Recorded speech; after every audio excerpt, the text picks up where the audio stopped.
Oh, we're so sorry to hear about your brother that passed away. He gets 5 big booms. Boom! Boom! Boom! Boom! Boom!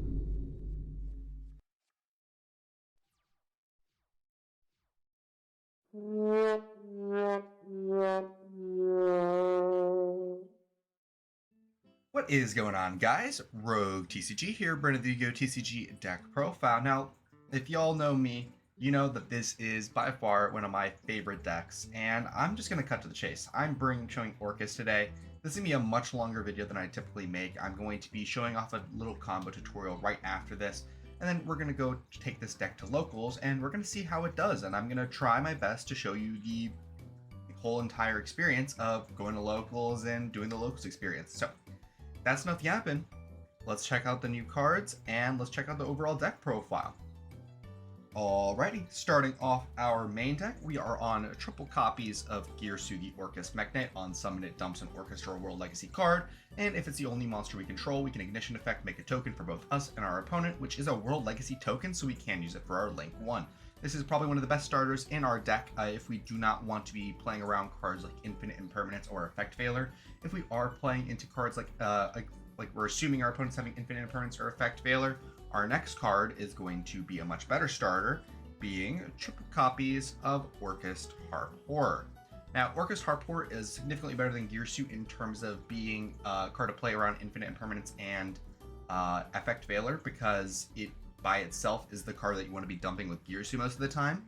And when it's in the graveyard, we can banish it in order to special summon Orcust from our deck, but dark locking ourselves, and typically the card that we're going to be summoning off of Harp Horror is going to be yugioh if we haven't already done his effect previously in the turn. We're also on triple copies of Orcust Symbol Skeleton. We're on triple copies of Symbol Skeleton because we need to be maxing out on Orcust that we can normal summon that have a beneficial graveyard effect. We're not on Brass Bombard, unfortunately, although I do think there is place for it in certain versions of this deck. However, I've opted off of it, and I'm on triple Symbol Skeleton, and its graveyard effect as an Orcust allows us to banish it from the graveyard, target another different Orcust monster in our graveyard, special summon it, and we're dark locked for the rest of the turn. Incredibly powerful effect, and this is our one card Sharder. We're also on double copies of Orcust Nightmare, allowing us to target a card on field, banishing Nightmare, and then sending a Dark Machine from our deck to the graveyard, and then the card we targeted can gain attack equal to the level sent times 100, which can actually be very useful if we have Babble Up in terms of battle phase, shenanigans. And then for our World Legacy cards, we're on one copy of World Legacy World Wand and one copy of World Crown, allowing us to actually utilize the World Wand effect when it's sent to the graveyard, as well as being able to use World Crown as either an extender or interaction for extra deck related decks. That's it for our Orcust monsters. Now let's cover our Orcust spell and trap lineup. We're on one copy of Orchestrated Babble, one copy of Orchestrated Return, and two copies of Orcust Crescendo, which we have a specific reason for, but Crescendo is very strong in this deck now, especially because we have a Link 1 that brings itself back from the graveyard. If we have Babble as a quick effect bring back, Crescendo is fantastic to see on our opener. If we don't see it in our opener, no problem. We're going to be able to search it throughout the course of our combo, and it's actually one of our combo starters, which I'll explain to you in a little bit with one of our other cards in our list. But that's it for our Orcust main deck cards. Now let's cover our supplementary cards. We're on double copies of Triple Tactics Thrust, one copy of Talents, and that's going to be it for our hand trap mitigation tools, except we are also on one copy of Called by the Grave. Now these cards are going to allow us to play through our opponent's interactions during our turn, and these cards right here are going to allow us to break our opponent's board when we're going second. For our consistency cards, we're on double copies of Foolish Burial Goods. The main target for Foolish Burial Goods, of course, is going to be Orcust Crescendo. Orcust Crescendo has the graveyard effect where we can banish it from our graveyard. We're locked into special summoning only Dark Machine monsters for the rest of the turn, so do keep that in mind because that will interact pretty poorly into our extra deck, or depending on how you set up your extra deck. No IP, no SP, no access code, none of that stuff. We're locked only into pretty much exclusively our Orcusts. However, it allows us to add a Dark Machine from our deck to our hand, either typically being yugioh or Harp Horror, but can add the World Legacies if we need them. Fantastic interaction Foolish Burial Goods functionally becoming a reinforcement of the army for the deck is incredibly strong. We're also on one copy of the normal Foolish Burial in order to just send an Orcust from our deck to the graveyard, which if we send Heartport is probably full combo because we just did it without using our normal summon. We're also on Interaction for our opponents, being double copies of Forbidden Droplets to round out our generic slop portion of the deck, just generic cards that help us win the game. Forbidden Droplets is really good going for first or second, incredibly powerful with Orcust since all of our cards really want to be in the graveyard, and can prevent targeting interaction against stuff like Gearsu if our opponent has a monster on their side of the board. That's it for our generic cards, so let's cover our hand traps for the last portion of the deck. We're on triple copies of Mulcharmy Foolos, triple copies of Ash Blossom and Joyous Spring, and 2 copies of Droll and Lockbird for our monster hand traps. Just really great stuff all around. We're siding in the 3rd copy of Droll if we go against something like Mitsurugi, against Atlantean, anything like that. That's where we're siding in the 3rd copy of Droll, White Forest. You know, all those decks Droll is really good against, but we want to make sure our main deck hand trap lineup is as rounded as possible. So we're also on triple copies of Dominus Impulse and triple copies of Infinite Impermanence, and that's going to round out our main deck, a nice clean 40 cards. Now, that's it for the main deck. Now let us cover our extra. In our extra deck, we're on one copy of Galatea-i, the Orcust Automaton, needs a World Legacy or an Orcust. On Ignition effect, we can discard a card in order to add a Babel or a World Legacy monster from our deck to our hand. If it's in our graveyard, we can banish another Orcust card from our graveyard in order to special summon it. This card cannot be used as Xyz material, so we can't slap a Dingirsu on top of it, but just being able to get this free material every single turn during both players' turn, and being able to use the discard in order to set up super sick plays on your opponent's turn is really cool, and this is probably the best card they could have given to Orcust outside of just giving us back Mermaid. We're also on double copies of Galatea, the Orcust Automaton. I don't really feel like I really need to be explaining it. If something's pointing to it or it's pointing to something, Galatea cannot be destroyed by battle. On Ignition effect, we can target a banished machine, put it back into deck, and then we can set an Orcust spell or trap straight from our deck to our field. And that's pretty much it, but being able to grab the other spell, because typically AI is going to be able to grab a Babel if we've opened quite decent. This is going to be able to grab us a Crescendo if we don't have it already, and if we have everything else, we can add the Orchestrated Return in order to potentially draw 2 more cards and find us some more non-engine. We're on 2 Galatea because it actually does come up quite frequently. We need both of them in order to go into Enlil Gearsu. So we're playing 2 because it actually does come up. We're also on 1 copy of Long Gearsu, the Orcust Orchestrator. I really like this card. If it's linked, it can't be destroyed by a card effect. Its effect is on Ignition, we can shuffle 2 Dark Machines from our banishment back into our deck in order to send a linked card to the graveyard. Very powerful against certain decks like Malice, or like Fiendsmith related decks if they don't play around it, even Blue Eyes if they don't play around it. It requires your opponent to actually properly register what Long Gearsu does and play around it the entirety of the game, which most likely they're not. It's also a Link 3 Orcust, so it allows us to climb into Enlil Gearsu so much easier. Speaking of Enlil Gearsu, here is the main man himself, the new best boss monster of the Orcust strategy. This is a Link 4 monster. It needs 2+ monsters, including an Orcust Link monster. It has an Ignition effect. We can target one of our banished Orcust or World Legacy cards that's in our hand, add it to our hand. Then at point of resolution, we can choose to put a card from our hand back into our deck to non-targeting take control of a monster our opponent controls. And the turn this card is sent to the graveyard, we can banish it from the graveyard in order to target a card our opponent controls and send it to the graveyard. Although I actually don't believe it even targets a card. I believe we are just going to be able to non-targeting send a card from field to graveyard, which is significantly stronger and can get rid of stuff like set back row and is incredibly powerful if we've had Babel face up.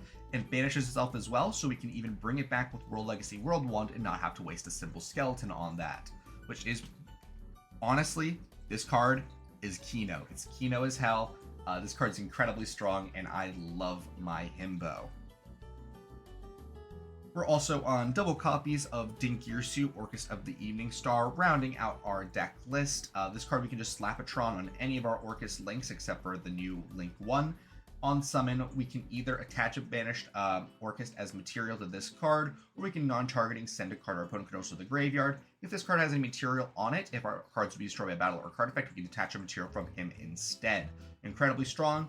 Main downside, we can only summon Dingirsu once per turn under any summoning, we can only summon it once per turn. We can't bring it back after we summon it from the extra deck during the same turn. We have to wait a turn for that, so, oh no, they balanced my boy! But it is completely fine. This card is still incredibly strong, and we're playing 2 of them just so we are always going to have access to it at all points of the game. This deck really loves to enter the grind game against opponents that are unprepared, because it will always win the grind game matchup if there isn't like a floodgate on board, or you're not constantly cutting off the Orcusts. This game has unbeatable grind game. We're also on generic cards of 1 copy of IP Masquerena, and this is going to be a little bit surprising to some of y'all, I believe. We're on 2 copies of S. Penis Little Knight. This 2-sum just turned into a 3-sum, and these cards are incredibly powerful. Being able to SP Little Knight multiple times throughout the course of a game is really unexpected for most opponents and really helps us amplify our grind game matchups against most decks. So this is incredibly strong, but do keep in mind, since we are more Dark Machine focused because of the swap over to focus on Crescendo as a starter, sometimes we're not going to actually be able to end on these cards, which we just kind of have to sit there and accept and just play with our Orcust deck, as Orcust was intended to be played. Not with like Rusty Bardish or anything. Speaking of which, next up, Rusty Bardish, which is not in this deck, unfortunately. We're also on 1 copy of the Dark Charmer Gloomy, 1 copy of Nightmare Unicorn, and because Nightmare Unicorn is a fiend and it is a Link 3, so we actually can incorporate into some of our combos, we are also on Abawaku, the Lightless Shadow, which can just reborn our Orcust cards, allowing us to basically get an extra reborn effect every single turn, which is just so strong. We're also on 2 more cards in our extra deck, being 1 copy of Access Code Talker and 1 copy of Superstar Slayer Typhon Sky Crisis for corner case situations. And again, since we are a grind game deck, if our opponent does pop off in one of their later turns and we just have our resources set up, it's not the worst to just normal summon a Harpoor, go into the Sky Crisis, bounce their cards, swing for some damage, and now we have Harpoor in rotation, and if assumedly we have Babble up, they're kind of fucked. And then our last 2 cards in our extra deck, every Orcust gamer should have them, the 16th and 17th card being 2 copies of the World Legacy tokens, so you can make your opponents look at their magnificent art. That's it for our main and extra deck. Now let us cover our side. In our side deck, of course, we do have the Nibiru token. And then for actual cards in our side deck, I'm on double copies of Fantastical Dragon Phantasme, 2 copies of DD Crow. We're on Crossout and Crossout targets of Chaos Hunter and Artifact Lancia. We're also on triple copies of Dark Ruler No More. We don't actually really care about killing our opponents the turn that we break their board. All we care about is setting up our resource loop and grinding them out of the game if possible. And Dark Ruler No More really helps that out. It's also a normal spell, so you can grab it off Triple Tactics Thrust. And it really helps against boards like Malice, Mitsurugi, and even Blue Eyes. We're also on another Thrust target, being a copy of Dimensional Barrier. Again, for Mitsurugi, for Ryziel, and for Blue Eyes, I guess. You stop them from synchroing. We're also on the previously mentioned last copy of Droll and Lockbird, 1 copy of Bestial Druisworm, a copy of Magnamut, and Feather Duster as our last card in our side deck. That's going to be about it for the actual deck profile. I'm going to toss you over to the digital version of me to go over a combo, and then we're going to pick back up when we go to locals. Alrighty, let's cover our first combo. So here we have Harpoor plus any card to discard. All of these combos are going to need 1 discard, doesn't matter what it is. If it's an Orcust card, even better. But for the purposes of testing, it doesn't matter what it is, so we're just going to play with a Fualos as a discard card. We are going to start off, we are going to normal summon the Harpoor. We're going to link that off into AI. We're going to go AI Pitch Fua in order to grab Babble. Then we're going to activate said Babble. Then we're going to activate Harpoor in order to summon Girsu from deck. We're going to go Girsu in order to dump Orcust Nightmare from deck to grave.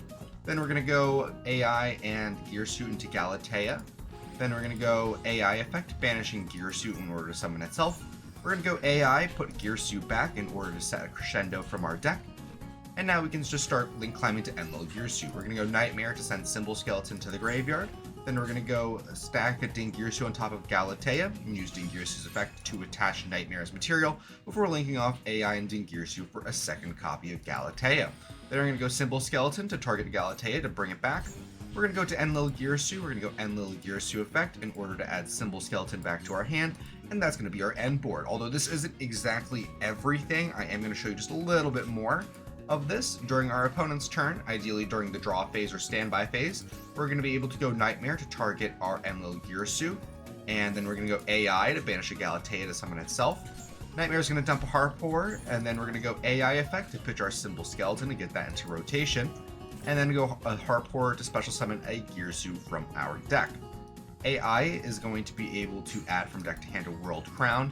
Now Girsu is going to be able to trigger, and Girsu is going to be able to send a World Legacy World 1 from our deck to the graveyard. That World 1 is going to trigger its effect in order to summon the World Crown from our hand, and this is going to be our actual end board, even though we had to play a little bit on our opponent's turn in order to get there. We have World Crown, which is an extra deck monster negate, Enlil Girsu, which is a steal, and if they send it to our graveyard while we have Babble up, we can non-targeting send a card from field to graveyard. We have Crescendo, which is an Omni negate and it banishes, as well as we have Symbol Skeleton plus Ding or Galatea for follow-up or interaction. Now let's see what our other combos are going to be looking like. Alrighty, so here's going to be our second combo. It's going to be Girsu plus a discard. It's going to have a little bit more than the other one, but we're going to go normal summon Girsu effect in order to dump a Harpor. We're going to use Girsu's other effect to make tokens for both us and our opponent. We're going to go token into AI effect discarding Fua in order to grab Orchestrated Babble.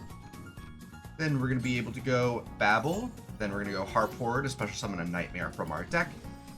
And then here we're going to be able to go Nightmare and AI to go into Galatea.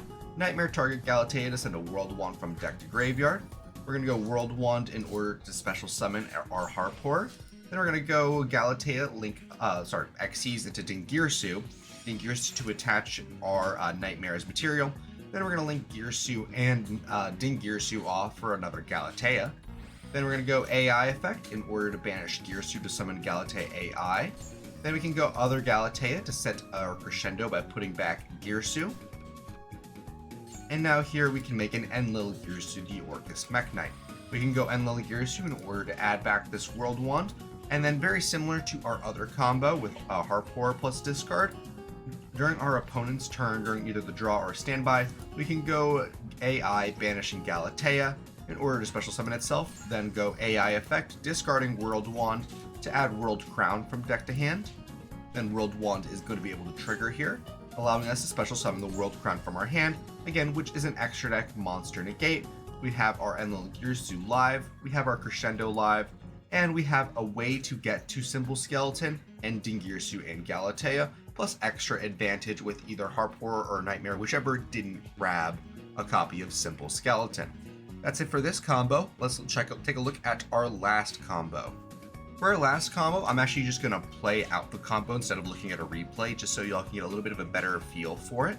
We're going to start off with our Foolish Burial Goods. With this, we're going to send an Orcust Crescendo from deck to grave.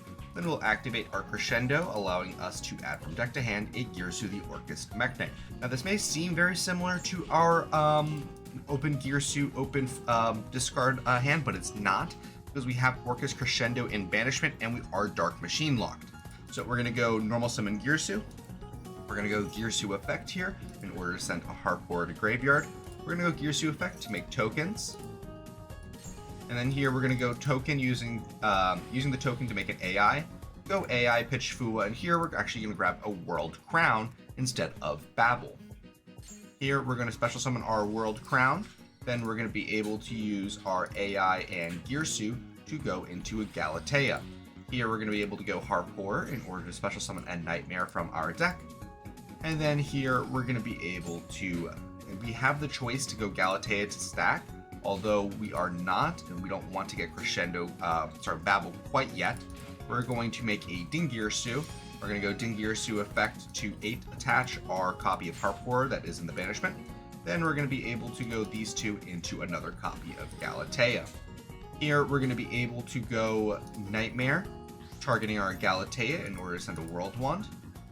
Then we're going to be able to go AI in order to banish our Galatea in order to summon itself out. Then we can go World Wand to special summon the Galatea we just banished with our AI.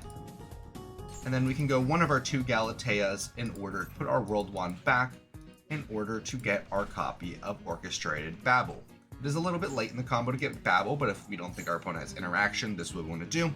If we do think they have interaction, we can give up our Heart Pour instead and then get the Babble a little bit earlier on. Here we can go into a Long Gear Suit if you would like to get it into rotation. We can, or we can just go straight into the Enlil Gear Suit. It doesn't really matter because those are the only two cards we can make from this junction, and we have no more real extenders.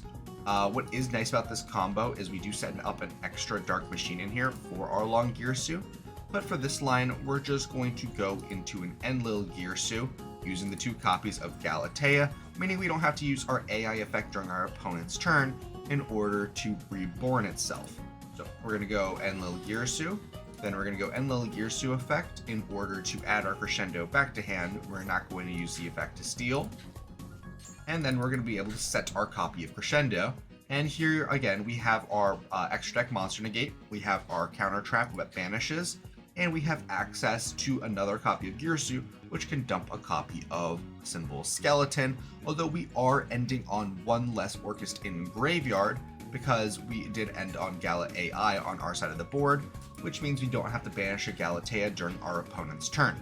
This specific setup works very well if you have a card like Forbidden Droplet, or for example, one more extender. If you had one more extender, we could turn the AI and our World Crown into Long Gear Suit here, which would be pointing to our opponent's extra monster zone.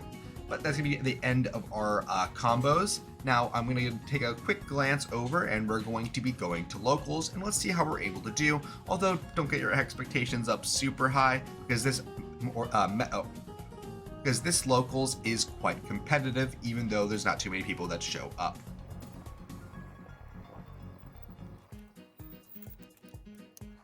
Alrighty, so I'm just going to be voicing over these clips from after the fact. I'm just pulling up to the area where the locals is, and I'm just going to, mosey my way in there, and I'll be popping back in once we actually get started with our first game.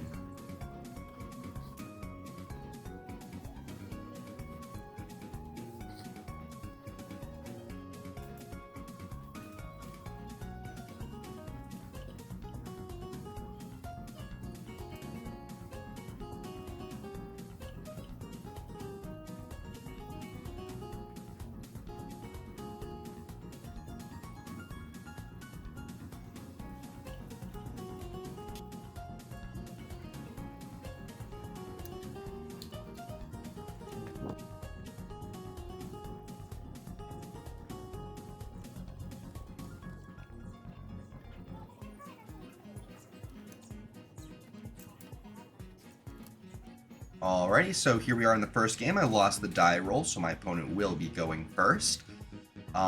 If you like this type of video, please let me know, and I can definitely do more of these live duels in the future. I guess live duel with post-commentary. Our opponent's going to activate Trickstar Light Stage and add from deck to hand a copy of Candina. Wish we had Droll here, but we do not. They're going to normal summon the Candina. I'm going to go Candina effect to search. We're going to let that go through. And they're going to grab Trickstar, I believe, Festival, the one that makes 2 tokens. And we're going to let that go. And they're going to be thinking for a moment here. And we're going to Mole Charming a Fool Loss here at point of resolution, so they can't make a Link 1 without giving us a draw. And that's going to give us a couple of draws throughout the course of their turn. Here I'm just explaining Fool Loss to them. You can see we have an Ash in hand as well. And they're going to... they forgot they searched, actually, which is very funny, but then they realized when I remind them, and they're like, oh yeah. And they're going to go Festival in order to make 2 tokens. And here they're going to perform a Link Summon using a token into Colchica, giving us a draw into Forbidden Droplet. They're going to go Link 2 using Colchica and Candina in order to make... oh, they're rethinking it. They're going to use Trickstar Fusion here in order to make Dramatis. And we're going to get a draw off that, drawing a Harpour. And here we're going to go Infinite Impermanence on their Dramatis, so that you're not going to get any extra value off of that.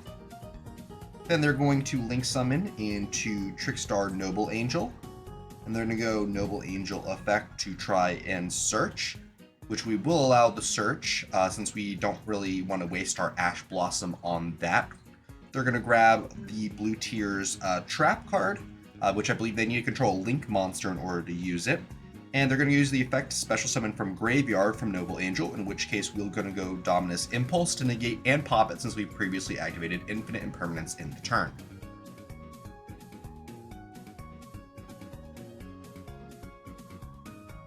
We're going to split our opponent's deck.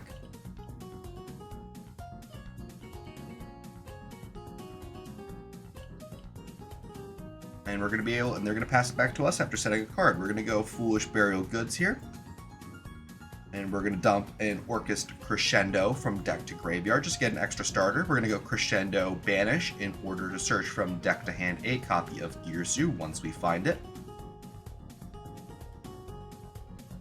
We're just looking at our hand, making sure we want to grab Girsu. Yeah, we do. And we're going to go Normal Summon Girsu. We're going to try for the effect of Girsu. Our opponent is going to Infinite Impermanence. It is hard to see with the glare, but it was impermed. We're then going to link off Girsu into AI, and we're going to go for the effect of AI once we explain it to our opponent. Our opponent's going to try and activate a card, which they realize they can't because you need a link. We're going to go AI, pitching Harpour, in order to add from deck to hand a copy of World Legacy World Crown. We're then going to be able to special summon the World Crown. We're going to use Crown and AI in order to link summon into a Galatea. Then we're going to try to use our AI's effect, banishing our Girsu in order to special summon it. And here our opponent does have an infinite, not an infinite permanence, a Called by the Grave in order to remove that from the equation. Now that they've used all their interaction points and they only have a card that they cannot use, we're going to be able to use Harpour in order to special summon a copy of Nightmare from our deck. Then we're going to be able to just perform some more link summons. Here we're going to be able to use those two monsters to go into a long Girsu, the Orcust Orchestrator. And honestly, I'm going to be for real, this day at Locals, I was playing like hot ass. I completely forgot to use the effect of Galatea in order to set our field spell. That's the reason I searched World Crown off of AI, because I was under the impression I was going to be able to do that, and I just completely forgot. And here you see me just slapping a Dingirsu on top of it, and we're using the effect to attach, but we don't have anything to do during our opponent's turn other than Crescendo, so we kind of have to just rely on that.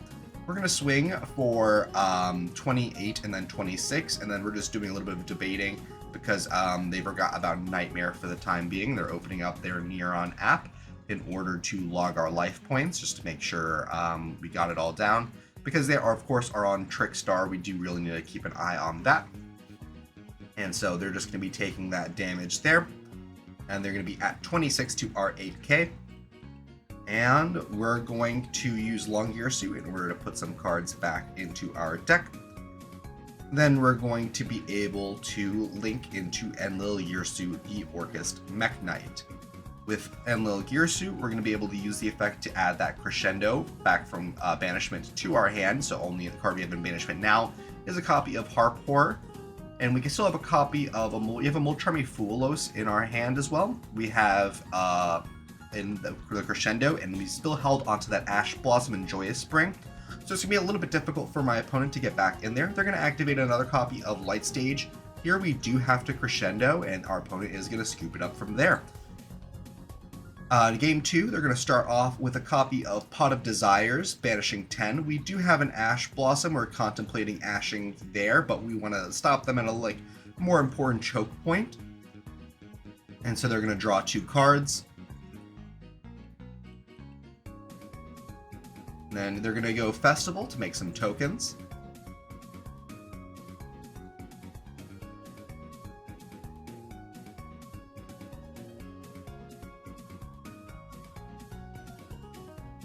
And then you use a token to go into Colchica. Then they're going to special summon a Hoodie from their hand. And Hoodie is where I'm going to be interacting when they use the effect to add a fusion spell. They're going to go for Holly Angel, and they're going to try and go for Hoodie. On Hoodie, we're going to Ash Blossom then, so they're not going to be able to add a fusion or a diffusion. They're going to link off another one of their tokens to make another copy of Colchica, which is going to burn me because they do actually have a Dark Room of Nightmare. You can't see it on this framing. I'm going to try and fix that in the future. They have a Dark Room of Nightmare up, so we're going to be taking 1,000 per Trickstar. We're going to special summon Aqua Angel from their hand, doing another 1,000 to us. Then link that off for a Bloom, doing another 1,000 to us. So we're already down, and they're going to use the Aqua Angel to look at our hand, which is our Babble, Droplet, Skeleton, and Girsu. So we do have options in order to beat the board. They're just reading our cards, making sure they know what all of our cards are going to be doing. They're reading Girsu right now. And lastly, they are going to take a look at our copy of Symbol Skeleton. Now, I wanted to just make this completely clear. We're not going to be showing all the games on locals. Otherwise, this video is going to quite literally take like an hour and a half. So we're just going to be showing off this one game and give you guys a pretty good idea on how the deck is going to play. Again, I play all these games today like a donkey. So I'm playing pretty unoptimally, to be completely honest. This is my first time playing with this setup. However, hopefully if you guys like this type of video, I will probably do more of these in the future, although they do take a lot more to set up, so they're not going to be as frequent as my typical just deck profiles. They're going to make a Crimson Heart, I believe, and I'm going to take another 1,000. And then they're going to be using their Holly Angel and Heart in order to make a Bella Madonna, I believe, which is a Towers that on summon will burn us for each Trickstar in their graveyard. And they're just counting it out, making sure they know how many Trickstars they got. And so it looks like we're going to be taking 1,200 here. Or sorry, 1,500. And I believe they're going to be passing turn to us. We're going to draw for turn.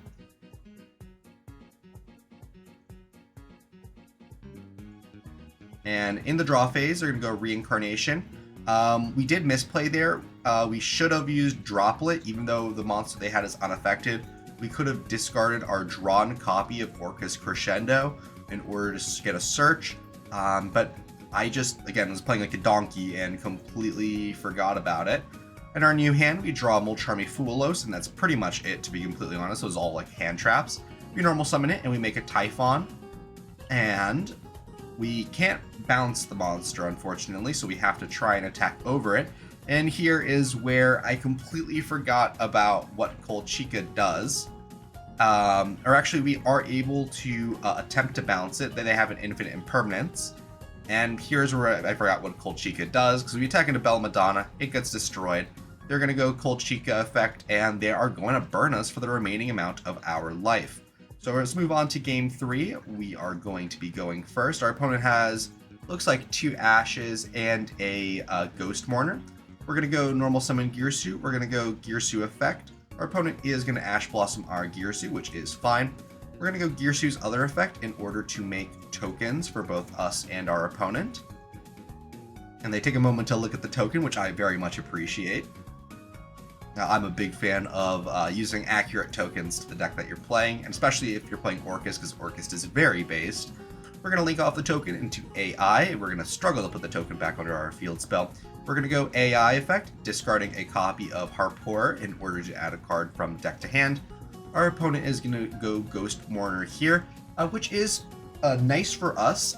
It's a shame that we can't grab a card off of it, but it is nice that we won't be taking any burn damage from when we link it off because it does have 0 attack. We're going to link off our Girsu and our AI to go into a Galatea. Then we're going to go AI effect, banishing our Girsu from the graveyard to summon it. Then we're going to go Harpour effect in order to special summon from deck, most likely a copy of Orcust Nightmare. So we're just going to resolve that. So there is the Orcust Nightmare.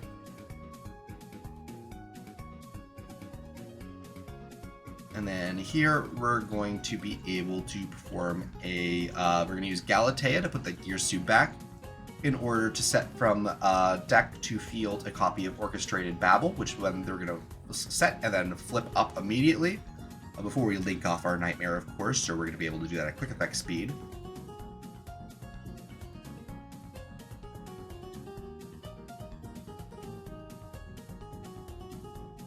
We're going to use our Galatea to go into a Dingirsu, and then we're going to go Dingirsu to reattach that Harpor from our banishment.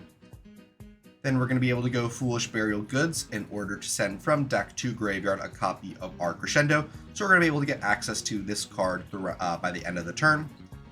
And we're going to add from deck to hand with our Crescendo a copy of World Crown.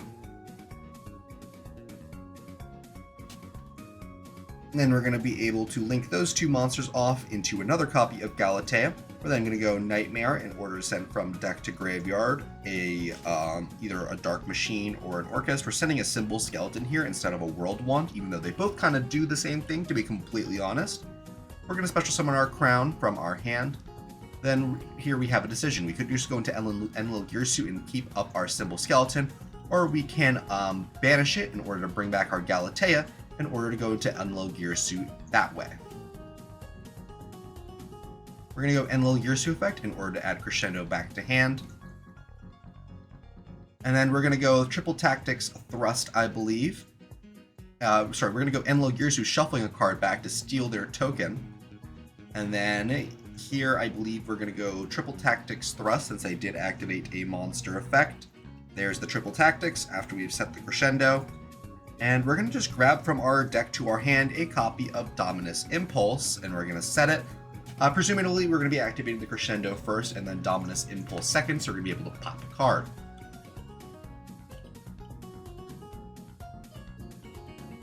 And then we're going to give them our cards when they're asking what our interactions are. We're just going to, we're going to play nice, and we're just going to let them know, like, generally what our card's going to do, but we got to kind of put the cojones on them in order to read it, because we're not really expected to, be a book to read out, like, what our cards do. And I'm just explaining to them the cards that I have set. They know of the Dominus Impulse. They're going to start off with a light stage. Here we kind of get threatened. I just want to double check to make sure it does do what I think it does in relation to the back row cards. So we are just going to like flip up our Crescendo to negate and banish that, because they are already down 3 cards, so they're only working with a 3-card hand against more than 3 interaction points. They're going to go Festival. We are going to Dominus Impulse that. We don't want them to get the tokens and get access to them. They're going to banish a couple cards for a Pot of Desires, which we don't really have any interaction for, so we're just going to let that go. And they're going to draw 2 more, basically just going +1 there, so they're still at 3 cards in hand now. They're going to normal summon a Licorice, and we're just going to, let that resolve. We're completely fine with normal summon Licorice. And here we're either going to wait for them to either special summon another Trickstar or link it off into a Colchica. Once they do so, we've realized they've used their normal summon, they don't have any Trickstars, they've used Festival, and we're going to use Enlil Girsu in order to steal their copy of Colchica by putting our banished copy of Orcust Nightmare back into our deck. And here our opponent is going to scoop it up because they see the writing on the wall. Thank you all so much for watching. If you still are, I hope you are enjoying this freeze frame of the end of the game. But again, that's going to be all from me. Thank you to my member. Thank you, Ari. If you want to become a member, please stay tuned to the end of all my videos. And a big thank you to Boba Hero Level Up in Leesburg for letting me record over here. Please check them out. They do locals on Fridays, and they do other things like Magic and, other games. But I'm talking about Yu-Gi-Oh here. But again, that's going to be all for me. Thank you all so much for watching, if you still are, and I'll be seeing you all later. Bye-bye. Thank you guys so much for watching the video. If you wanted to talk to more Yu-Gi-Oh players like yourself, I would highly recommend checking out our Discord server. Link is going to be in the description, as well as the QR code on screen. We do talk somewhat frequently about Yu-Gi-Oh and the current meta, so I would really enjoy to see you there. As well as we do recently now have channel memberships available on our YouTube channel, where we have 3 different tiers. We have Super Supporter at $2 a month, where you get loyalty badges, emojis, guaranteed comment responses, a shout out at the end of every video, as well as access to the members only Discord channel, where you get early sneak peeks at future videos. There is the Giga supporter at $5 a month, where you have early access to all new videos about a day or two before they go up, as well as all the previous offers. And for $15 a month, we do have our final tier, which is going to be Femboy Fanatic. You get a guaranteed customized video every single month, as well as 1 hour of my time. Could be for anything you'd like. You want a duel? Absolutely. You want me to help build a deck? Absolutely. You want to play some Helldivers? Sure. I'll do anything for an hour once a month. But supporting does help me out quite a lot, and it does help me produce all of these videos. So thank you guys so much for watching, and I'll be seeing y'all later. Bye-bye.